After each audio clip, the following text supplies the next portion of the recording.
December 2nd, 21 next. I'm Joel D. Smith. Let's bring Yasmin Cowan in right now, covering an unfortunate story with the death of a hunter, apparently shot by one of the other people in the hunting party. They were trying this interesting maneuver that the Game Commission has described as something that just went horribly wrong. Yasmin, tell us a little bit more about what you learned from the Game Commission today. Yes, well, the Game Commission told me it was a hunting party of 24 people. This happened around 8:20 this morning. As you said, it was a hunter in the group that accidentally shot one of their partners. They were trying to aim for the buck, but couldn't see clearly. I couldn't see clearly. What was the name of the maneuver they were trying to do?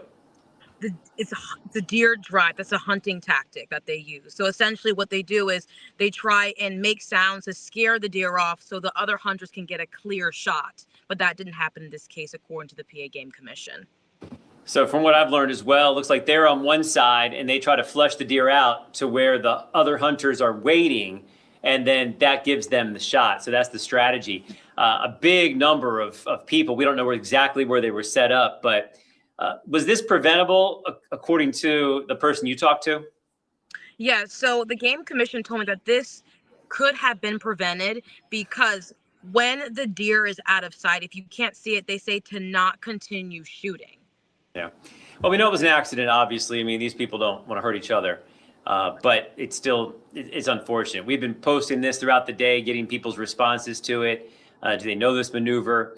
A lot of them say they do, and this was just something that didn't work out well. The other part of this story is, this affects more people than just those devastated by this loss.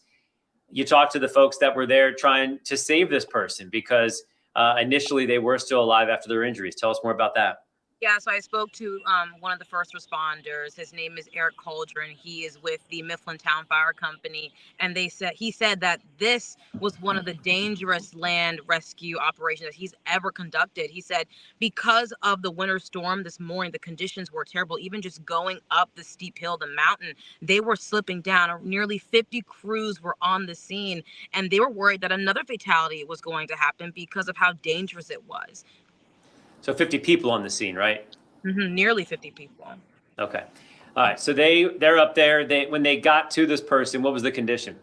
Yeah. So the deputy president told me that the victim was still talking, but his pulse was slowing down and that the blood has seeped through his hunting gear. So there was a lot of blood on top of him, and they had to use chainsaws to create a trail up the mountain because there was no trail.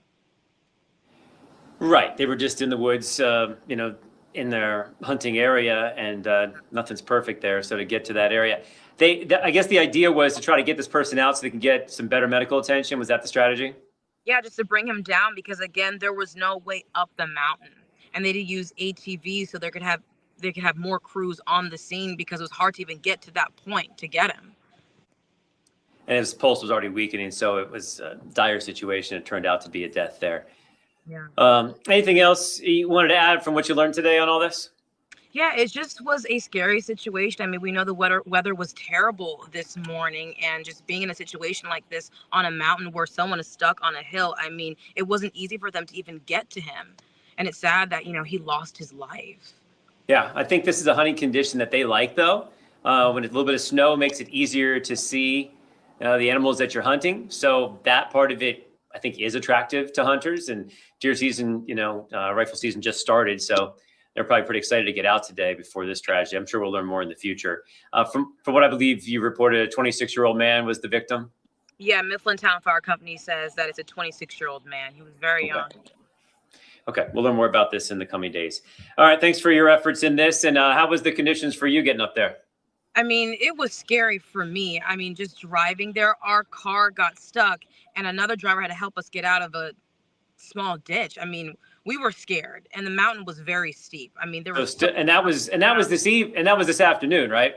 That was this afternoon. We had no connection on the mountain. I mean, I was scared. But you still got out there and you got the story. So appreciate you, Yasmin. Thank you very much. Everybody else, if you have something to add to this, that would be, helpful. People trying to understand some of this maneuvers that's driving the deer out, let us know. But that is 21 next. The story of a hunter who accidentally got shot by people in his hunting party today in Juniata County.